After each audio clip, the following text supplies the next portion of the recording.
I've heard people in the anti-gun movement say, what a great world it would be with no guns. I had somebody speculate that if the blue states could have their way, there would be no guns at all.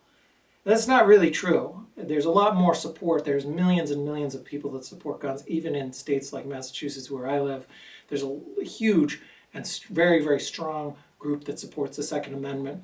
And then there's another group that isn't really that strong in support of it, but they're not in support of reversing it either. But let's just stop for a minute and think.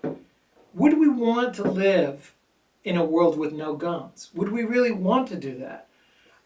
It seems simple for people in the anti-gun movement. They say, I want to get rid of all the guns. And I usually say, well, do you really? What about the guns for the military? Would you want the military to have guns or no guns? Right now, we may or may not be facing any kind of threat that would invade our shores and take over. But what if we do?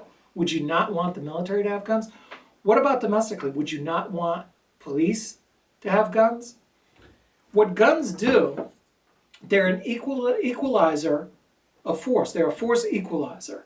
And what that means is that in a world without guns, mob rule wins. The physically strongest wins. The person with more numbers and more physical strength and bats and crowbars will win all the time.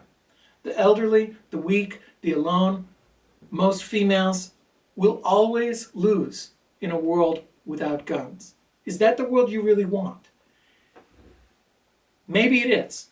Maybe you really are such an anti-gun person that you don't want anyone to have guns. And I would ask you, if your home was invaded or your life was threatened and your loved ones were threatened by overwhelming force, maybe you wouldn't want to defend yourself.